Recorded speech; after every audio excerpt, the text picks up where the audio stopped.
Desde já eu convido você a abrir a sua Bíblia no Evangelho de João, capítulo de número 6. Evangelho de João, capítulo de número 6.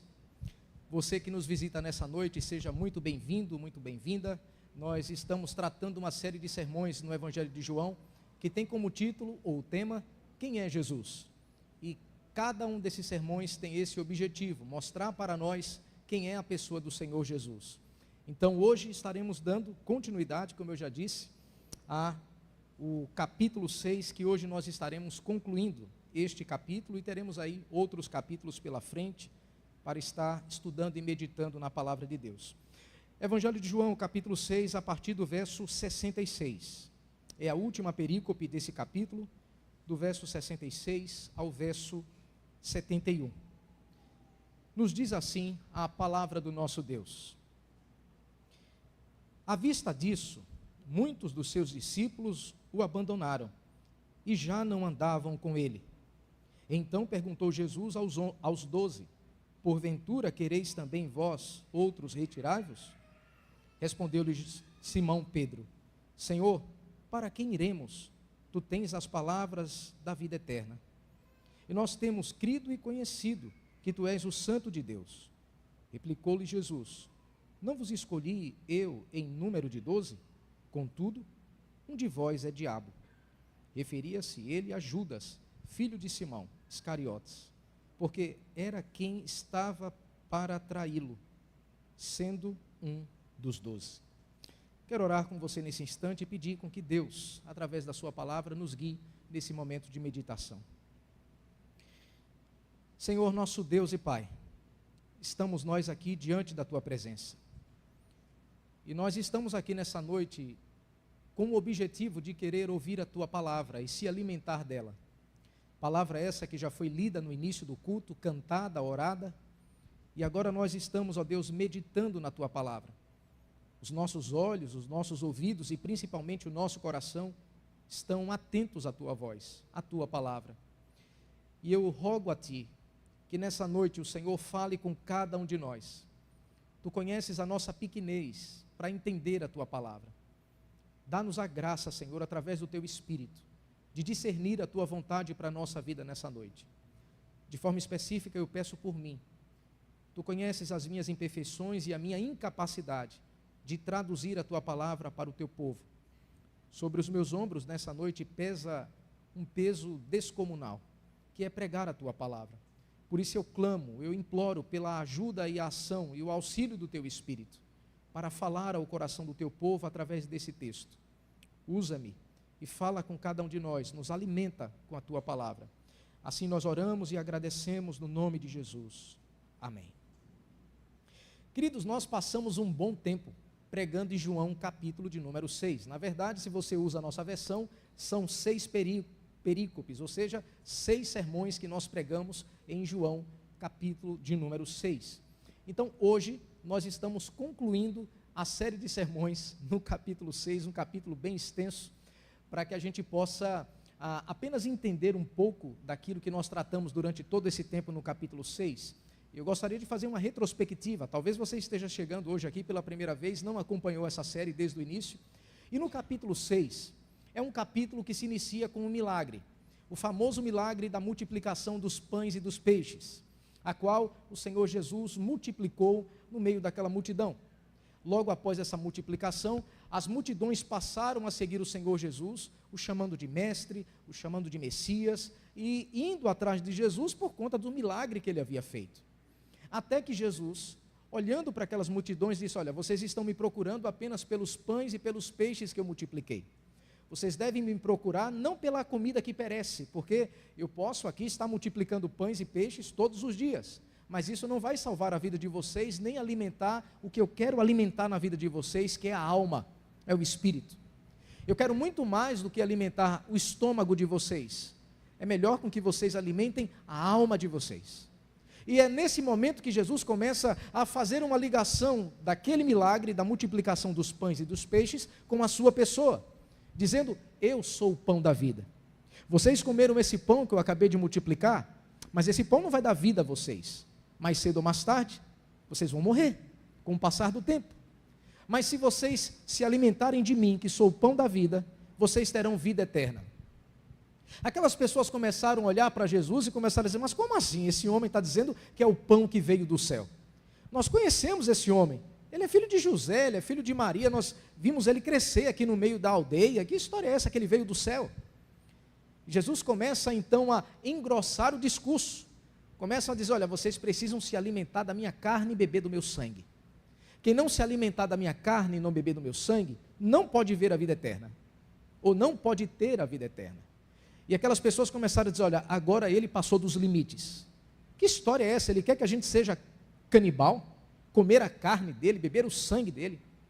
Sendo que Jesus estava falando dentro de um discurso a nível espiritual.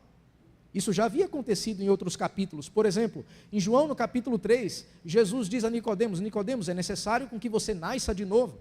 Ele diz, mas como assim? Eu sendo um homem velho, vou entrar no ventre da minha mãe e nascer pela segunda vez?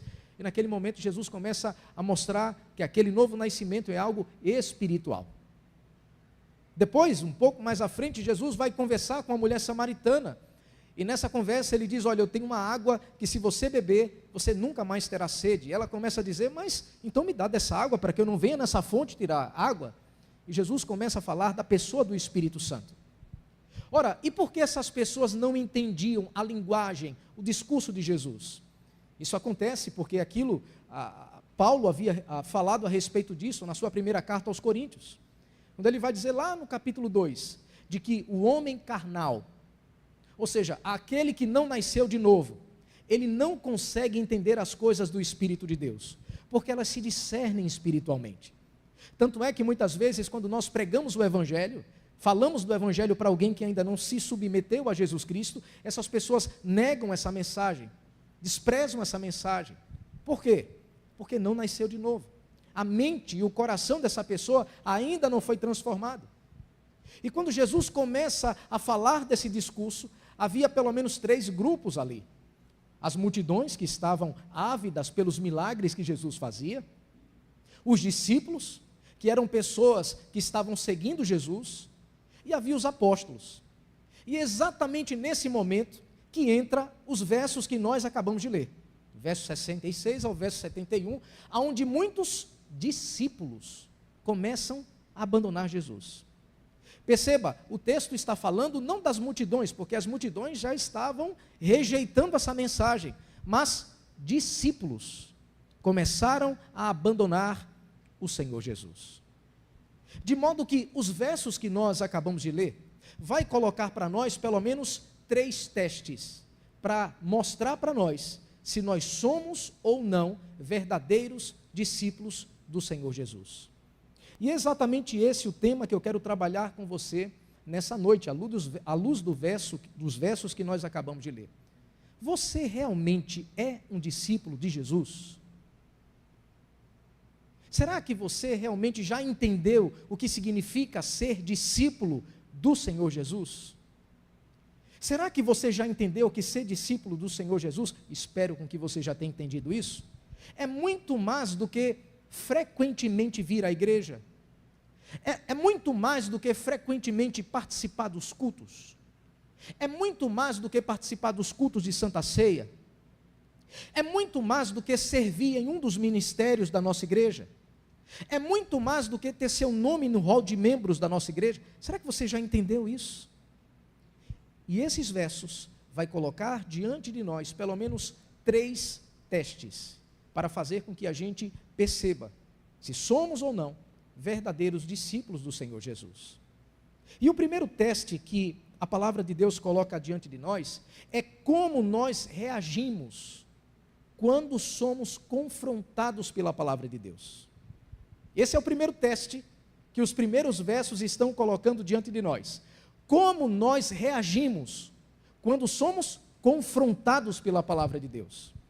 Porque os primeiros versos, 66 e o verso 67, diz da seguinte forma: à vista disso o que, afinal de contas? Logicamente ele está se referindo aos versos anteriores, do discurso que Jesus havia pregado, de que Ele é o alimento que concede vida eterna, Ele é o pão que desceu do céu, que alimenta a nossa alma, nós precisamos nos alimentar da sua carne e do seu sangue. Logicamente, ele não estava falando isso de modo literal. Ali a ideia de crer no seu sacrifício. Tanto é que na ceia nós falamos do pão e do vinho, apontando nessa direção. O seu corpo que foi oferecido por nós naquela cruz, o seu sangue que foi derramado. Nós estamos falando daquele sacrifício e nos alimentando da morte do Senhor Jesus. E por não entenderem esse discurso de Jesus, a qual ele estava falando a nível espiritual, no sentido de vida eterna, salvação, essas pessoas começam a abandonar o Senhor Jesus. À vista dessas coisas que ele acaba de dizer, esses discípulos começam a abandonar o Senhor. Eles rejeitam a palavra de Deus. Eles rejeitam o evangelho que estava sendo pregado, mas mais do que isso, os discípulos abandonaram, apostataram da fé. Não queriam mais andar com aquele que eles diziam crer até então, que criam. Abandonaram completamente o Senhor Jesus. Agora, imagine você se colocando no lugar do Senhor Jesus. Perceba, o início do capítulo 6 é uma multidão ao redor de Jesus. Elas estavam ávidas, chamando ele de mestre, de Senhor, de Messias, de Salvador. Queriam colocá-lo como rei. Mas agora eles começam um por um a abandonar Jesus. Se coloque no lugar do Senhor. Você está falando do evangelho, você está pregando a palavra de Deus, e as pessoas começam a torcer o nariz e sair. Um por um. O auditório começa a ficar vazio. Se coloque no lugar do Senhor Jesus. Qual talvez seria a sua reação? Certamente mudar o discurso. Certamente mudar o conteúdo do que você estava dizendo. Talvez, quem sabe, até parar um pouco e dizer, peraí, o que é que está acontecendo? Eu não estou agradando a multidão? E qual foi a atitude que Jesus tomou? A continuidade do texto, verso 67, diz da seguinte forma: então perguntou Jesus aos 12, porventura quereis também vós outros retirados? Jesus faz um teste com os apóstolos. Olha, o pessoal está indo embora. O discurso que eu estou dizendo para eles está duro. Não tem problema, a porta está aberta. Querem ir também? A hora é essa. Eu não quero ninguém a pulso. Eu não quero ninguém obrigado comigo. Está achando ruim o discurso? Esse é o momento de ir embora. Esse é o momento de me abandonar. Esse é o momento de vocês partirem, se vocês quiserem.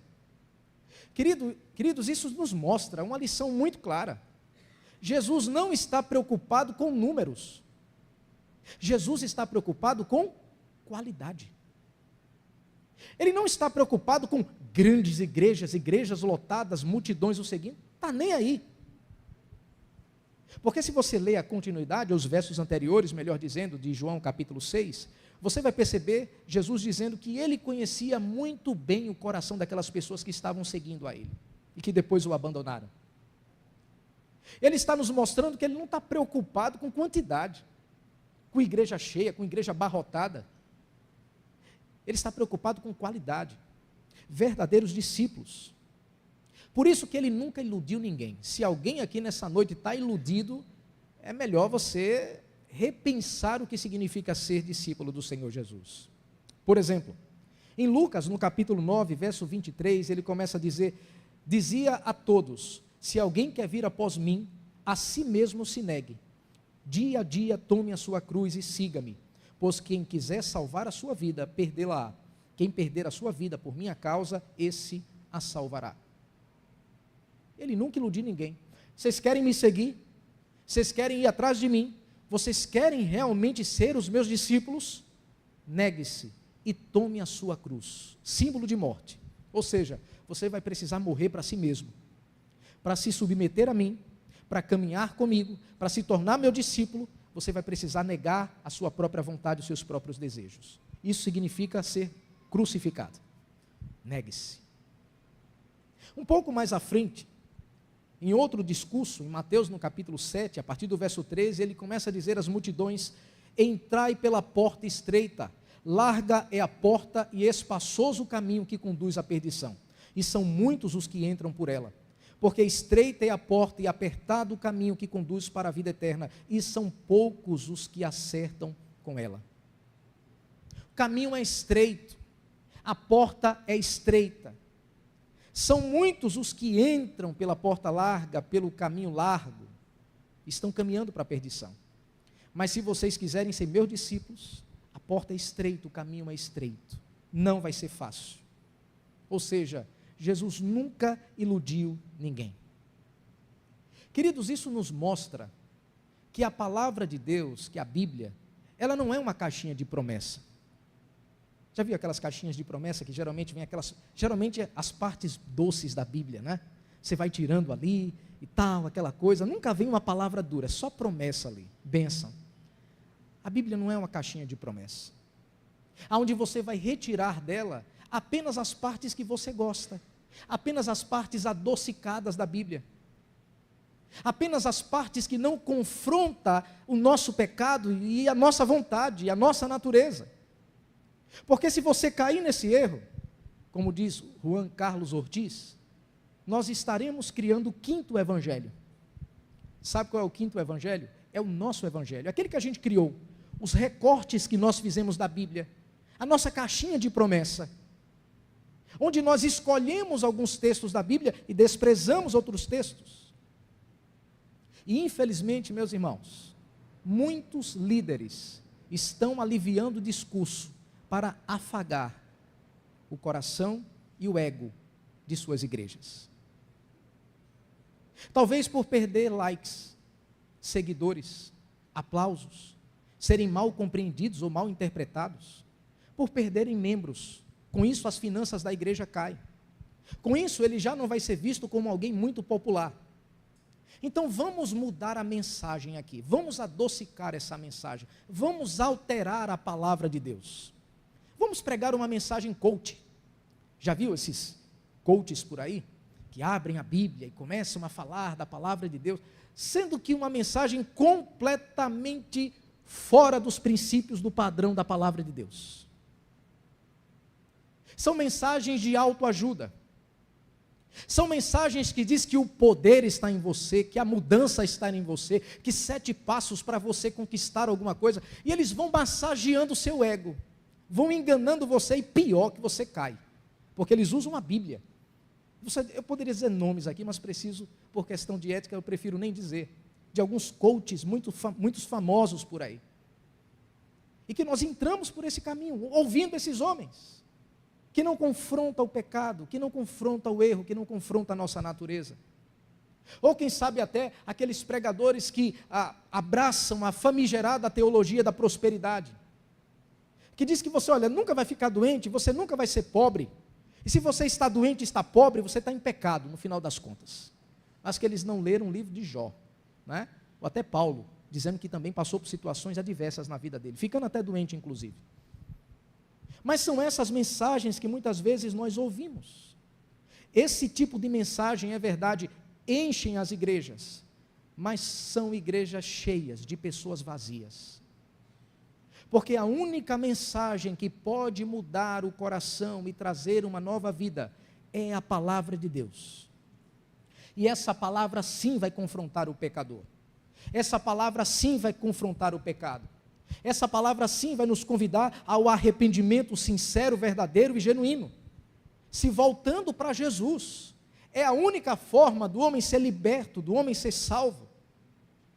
Mas, infelizmente, como eu já disse, bem diferente daquilo que Jesus está fazendo aqui, muitos de nós e muitos líderes estão alterando o teor da mensagem para agradar o público. E Jesus nos mostra com essa atitude dele, dizendo da seguinte forma: eu não estou preocupado com multidão, eu não estou preocupado com aplauso, eu não estou preocupado com likes, eu não estou preocupado com essas pessoas me bajulando, não estou preocupado. Eu não estou preocupado com o discurso politicamente correto, porque para as pessoas lá fora, a pregação do evangelho é discurso de ódio. Convidar o pecador ao arrependimento é um discurso de ódio para as pessoas aí fora. Jesus não está preocupado com isso. Tanto é que diversas vezes ele disse aos seus discípulos: vocês vão ser perseguidos, vão ser maltratados, vocês vão ser mortos inclusive, o caminho é estreito, vai ter cruz, não vai ser fácil. Quer me seguir? A proposta é essa. Então não se iluda. Se você quer de fato ser um verdadeiro discípulo do Senhor Jesus, você precisa passar por esse primeiro teste. Como você reage, como eu reajo, como nós reagimos, quando somos confrontados pela palavra de Deus? Se submete ou rejeita e abandona ao Senhor Jesus, como muitas dessas pessoas estão fazendo? Esse é o primeiro teste que a palavra de Deus coloca diante de nós. Mas existe ainda um segundo, que o próprio texto nos mostra. E esse segundo teste tem algo muito interessante. O que nos faz permanecer na presença de Jesus? O que nos faz permanecer na presença de Jesus? Porque você pode estar aqui nessa noite por inúmeros motivos. Por exemplo, olha, eu estou enfermo, estou com alguém enfermo na minha casa, e eu vim aqui pedir a graça de Deus para que haja cura. Olha, eu estou desempregado, e já faz não sei quantos anos, e eu estou aqui nessa noite porque eu creio que Jesus pode me abrir uma porta de emprego. Olha, eu estou passando por um problema conjugal, eu estou passando por um problema familiar, e por conta disso, hoje eu estou aqui buscando Jesus. Eu estou com uma causa na justiça, e não sei quantos anos essa causa está lá, mas eu estou aqui firme, porque eu sei que Jesus pode fazer com que o juiz possa julgar a minha causa. Tem alguma coisa errada com isso? Claro que não, tanto é que no final do culto, nós oramos por diversas causas. Mas quando essas coisas se transformam num fim em si mesma, está errado. Então, o que afinal de contas nos faz continuar ou permanecer na presença de Jesus? Verso 68 e verso 69, o apóstolo Pedro vai nos mostrar basicamente 3 motivos pelos quais nem ele, nem os 11 abandonaram Jesus. Porque os discípulos abandonaram, foram embora, as multidões também, só ficou 12. E porque esses 12 também não abandonaram? Pedro vai nos dar pelo menos 3 motivos, verso 68 e verso 69. O primeiro motivo é porque Jesus é a solução para os nossos problemas. Porque Pedro diz: Senhor, para quem iremos? Senhor, para quem iremos? Perceba, Pedro não está dizendo: Senhor, para onde? Ele está dizendo: para quem iremos? Tu és a única solução para os nossos problemas. Tu és o único que pode responder os nossos dilemas. Tu és o único que pode resolver a nossa causa. Tu és o único. E aí muitas vezes nós observamos as pessoas que não creem em Cristo, que não depositaram a sua fé nele, indo para diversos locais, indo para diversas pessoas, indo para falsos deuses, que não vão responder nada, que não vão solucionar nada. Tem um dos salmos que eu gosto muito, que diz da seguinte forma: os deuses deles têm boca e não fala, têm olhos e não veem, têm ouvidos e não ouvem, têm mãos, mas não apalpam, têm pés, mas não andam, som nenhum lhes sai da garganta. Tornem-se semelhantes a eles, aqueles que o buscam. Falsos deuses não vão te levar a lugar nenhum. Porque Pedro está nos ensinando com essa afirmação dele: Senhor, para onde iremos? Para quem iremos? O que ele está dizendo para nós é: Tu és a nossa única solução. Existem vários caminhos por aí, existem várias propostas por aí, mas nós entendemos que Tu és a nossa única solução, e por conta disso nós não vamos embora, por conta disso nós não vamos Te abandonar, nós continuaremos aqui. Mas um segundo motivo pelo qual os apóstolos não foram embora é que Jesus é o único que nos concede vida eterna. Porque é exatamente isso que Pedro continua dizendo da seguinte forma: Tu tens as palavras de vida eterna. Para onde iremos? Tu és a única solução, mas Tu tens as palavras de vida eterna. Tu és o único que nos concede vida eterna. Esse pessoal que te abandonou estava atrás de pão, de peixe, de milagre, essa balbúrdia toda que estava aí ao teu redor, no máximo iria se alimentar de pão e de peixe, mas não tem vida eterna. mais cedo ou mais tarde irão morrer eternamente, porque após a morte, segue-se o juízo. Não tem reencarnação, não tem purgatório, ou qualquer outro meio que as religiões criam, para poder de alguma forma terem vida eterna, terem uma segunda chance. Não, a palavra de Deus diz, após a morte, segue-se o juízo. Ah, eu não creio nisso, tudo bem, mas sinto lhe dizer, você vai ter uma má notícia, quando você partir dessa vida e abrir seus olhos na eternidade. Só tem 2 caminhos, céu ou inferno, morte eterna ou vida eterna. É isso que Jesus ensina. E é por essa razão que Pedro está dizendo, só tu tens as palavras de vida eterna. Só tu tens a capacidade de fazer com que eu viva eternamente. E é interessante porque nos versos anteriores, Jesus diz, quem crê em mim, tem vida eterna. Não é terá a vida eterna, não é no futuro terá vida, já tem. Não é um passaporte para você colocar no bolso e esperar aquele dia. Você já pode desfrutar dela. Você já pode desfrutar da presença de Deus. A morte, no máximo, vai tirar o teu corpo, a qual será ressuscitado naquele dia. Porque se Cristo, que é o cabeça da igreja e nós somos o corpo, ressuscitou, o corpo ressuscitará também naquele dia. E é por essa razão que Pedro está dizendo, tu tens as palavras de vida eterna. Por isso é que nós não fomos embora. Mas tem um terceiro motivo pelo qual os apóstolos não abandonaram o Senhor. É que Jesus é o único caminho para Deus. Pedro continua dizendo, e nós temos crido e conhecido que tu és o Santo de Deus. Nós temos crido, mas mais do que crer, nós temos conhecido, porque estamos andando contigo. Crido e conhecido o que, afinal de contas? Que tu és o Santo de Deus. Que tu és, como diz algumas traduções, o Cristo. Que tu és o Messias. Que tu és aquele que Deus ungiu para trazer salvação, libertação. Que tu és aquele que nos conduz ao Pai. Porque a única forma de nós entrarmos na presença de Deus o Pai é diante de Jesus. Você vai morrer citando o nome de Maria e você não entra na presença do Pai no nome de Maria. No nome de Paulo, no nome de Pedro, Tiago, João.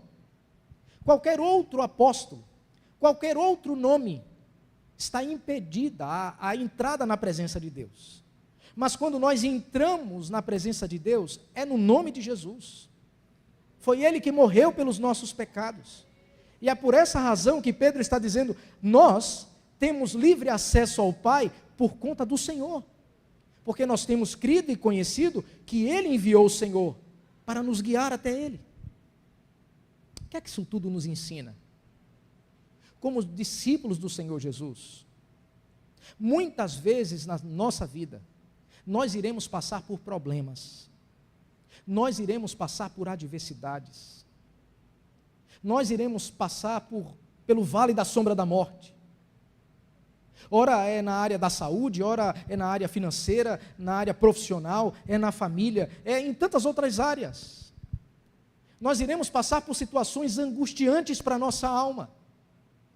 E muitas propostas nos serão dadas.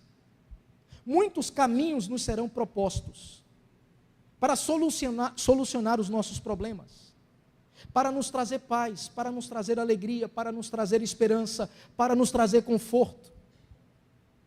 Mas lembre-se, são armadilhas, são arapucas, que vão te levar por caminhos tortuosos, que vão te aprisionar, que vão tornar a tua situação pior do que já está. Muitas vezes você vai ser conduzido para pessoas, ainda que tenha dinheiro, ainda que tenha influência, ainda que tenha status, ainda que tenha condições, aquela pessoa não pode resolver o teu problema. Você vai ser conduzido a falsos deuses. Quem sabe a fazer um despacho na esquina, quem sabe a sentar numa mesa branca, quem sabe a uma cartomante, quem sabe, não sei, tantos outros caminhos que vão ser criados, para que de alguma forma você tenha sua alma aliviada, situações respondidas, dilemas solucionados. Lamento, se você entrar por esses caminhos, por essas falsas propostas, a sua vida vai ser uma desgraça. É por essa razão que esse teste é colocado diante de nós, dizendo para nós o que nos faz permanecer na presença de Jesus. Exatamente isso que Pedro está respondendo para nós, dizendo: tu és a solução, a única solução para os nossos problemas. Tu és o único que nos concede vida eterna, e tu és o único caminho para Deus. Por conta dessas três coisas nós permanecemos aqui, nós não te abandonamos.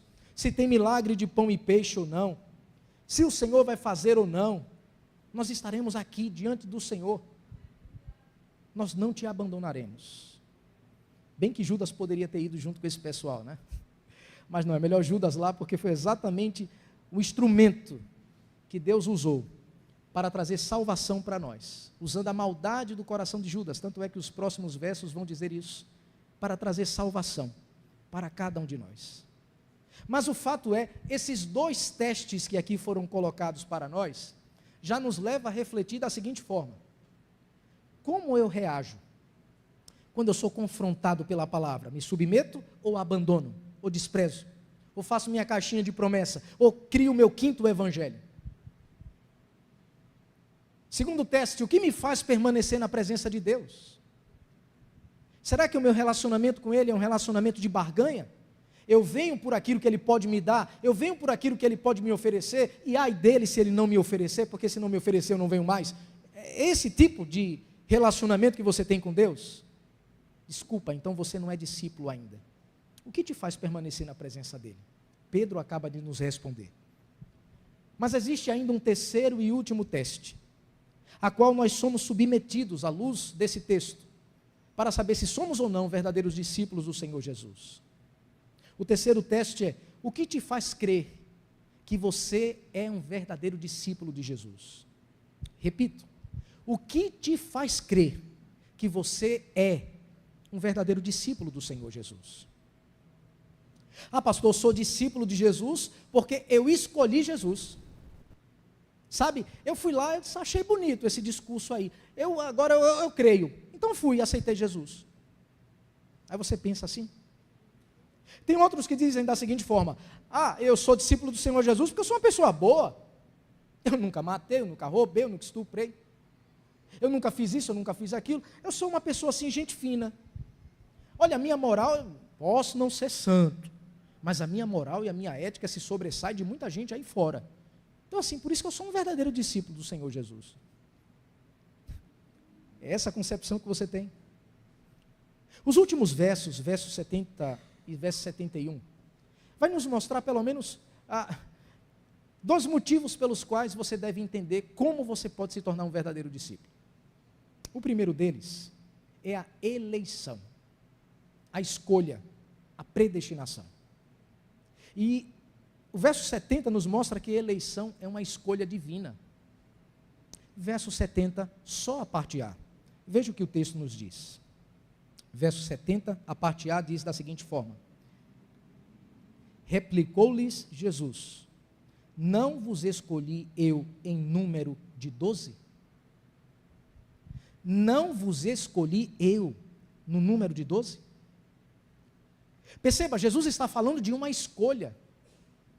É verdade. Deixa eu abrir um parêntese aqui. Ele está falando da escolha dos apóstolos para o serviço no reino de Deus. Mas ser escolhido por Deus vai muito além do que apenas servir a Ele. Tem implicações relacionadas à salvação, à regeneração. Tanto é que esse tema, escolha, eleição, está espalhado em toda a Bíblia, desde o Antigo até o Novo Testamento, Deus escolhendo. No meio das multidões, Deus diz: eu quero você para me servir, eu quero você para ser crente, eu quero você para ser o meu discípulo. É uma escolha que Ele faz com cada um de nós. Significa dizer que não foi você que escolheu Jesus, foi Jesus que te escolheu, porque eu e você não valiam R$1. Pecadores miseráveis, incapazes de vir por si só a Jesus. Mas como assim? Eu vim. Eu me lembro naquele dia que eu levantei a minha mão e aceitei Jesus. Interessante que o próprio Senhor Jesus falou em João, capítulo 15, verso de número 16.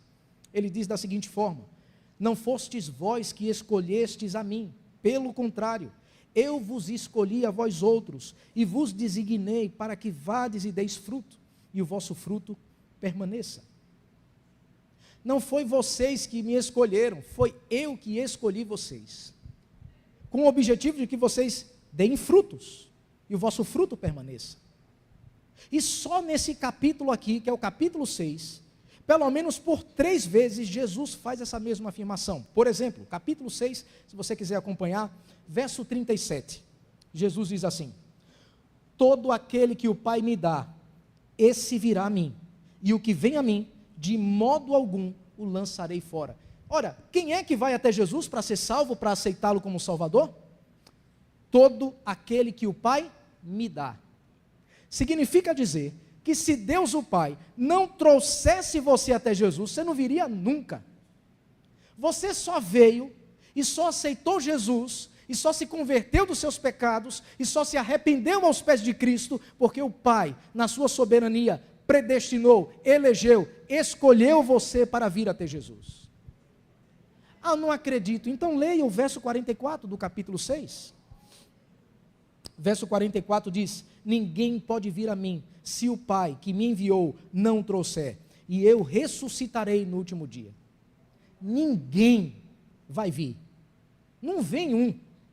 Nem vocês que são meus apóstolos viriam, se o Pai que me enviou não trouxesse vocês, para que eu ressuscitasse vocês no último dia.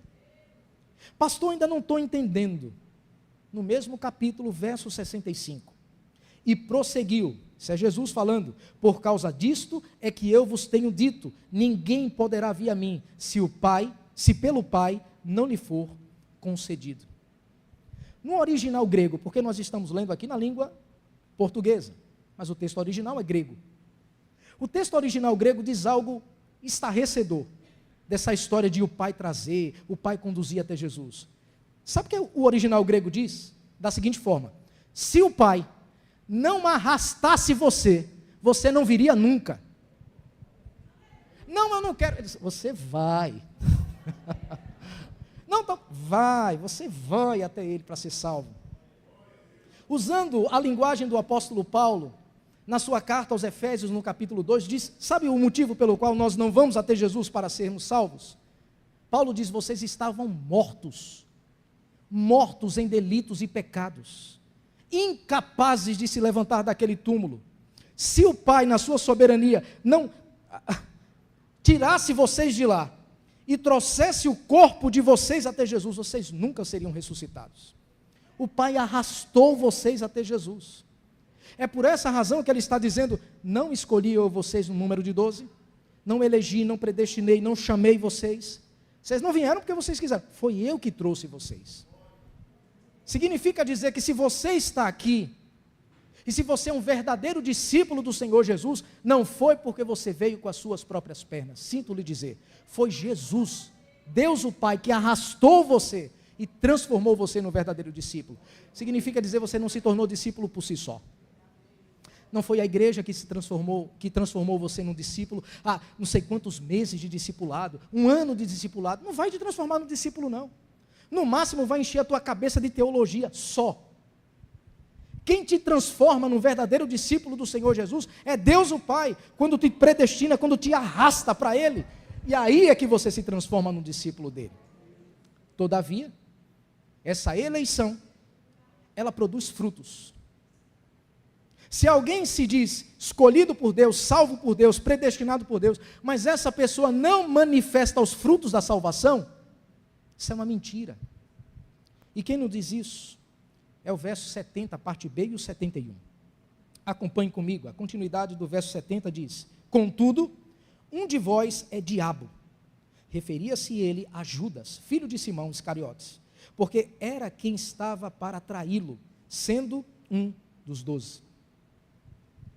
Significa dizer que a eleição nos distingue das pessoas lá fora que ainda não servem Jesus. Como é que nós sabemos disso? Por essa distinção que ele está fazendo entre os 11 e entre Judas. É uma distinção que ele está fazendo. Escolhi vocês no número de 12, não foi? Mas entre vocês tem um que é o diabo, que vai me trair. Ele sabia muito bem que era Judas. Ele sabia muito bem quem iria traí-lo. Interessante que a palavra diabo é acusador, adversário. E todos aqueles que não têm o linguajar da palavra de Deus, vai passar a entrar por esse caminho também, acusador. Todos aqueles que ainda não se submeteram ao Evangelho, vão agir como o próprio Satanás, exatamente igual a ele. Interessante porque Jesus havia dito que esses dois grupos estarão na igreja, não tem jeito, joio e trigo, bodes e ovelhas, e só serão separados no último dia. Em Mateus, no capítulo 7, verso 21 ao verso 23, Jesus diz o que acontecerá no último dia. Ele diz: nem todo o que me diz Senhor, Senhor, entrará no reino dos céus, mas aquele que faz a vontade de meu Pai, que está nos céus. Muitos naquele dia hão de dizer: Senhor, Senhor, porventura não temos profetizado em teu nome? E em teu nome não expelimos demônios? E em teu nome não fizemos muitos milagres? Então lhes direi explicitamente: nunca vos conheci, apartai-vos de mim, os que praticais a iniquidade. Percebe? Esses dois grupos que Jesus está fazendo uma distinção aqui, estão dentro da igreja, só serão retirados, separados naquele dia. E Jesus diz o retrato daquilo que vai acontecer: Senhor, Senhor, em teu nome profetizamos, curamos, fizemos isso, fizemos aquilo. Jesus vai dizer: muito bem, eu honro o meu nome, mas eu não conheço vocês, apartai-vos de mim. Queridos, eu já disse isso na introdução, quero dizer aqui de novo: estar na igreja, ter seu nome no rol de membros da igreja, tempo de igreja, servir nos ministérios da igreja, não é sinônimo de que você é um verdadeiro discípulo, muito menos de que você é salvo. Mas baseado em quê, pastor? Nisso que Jesus está dizendo. Judas estava lá, Judas servia, tinha um nome lá no rol de membros da igreja de Jesus, se assim nós podemos dizer, uma ilustração aqui rasa que eu posso dar.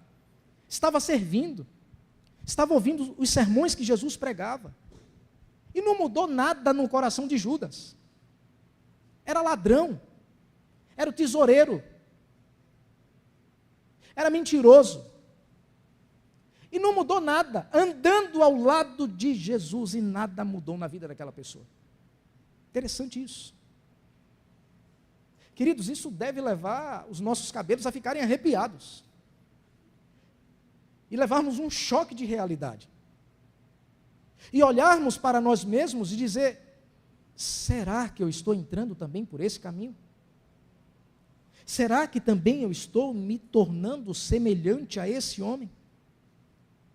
Porque a escolha, a eleição que Jesus faz do seu discípulo, manifesta os frutos, a qual esses 11, não Judas, mas esses 11 manifestaram.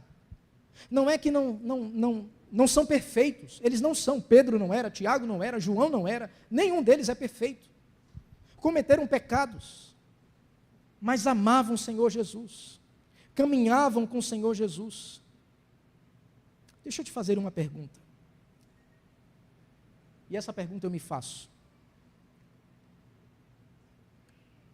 o que foi que nós abandonamos para seguir Jesus? O que é que mais te custou? O que é que doeu na carne?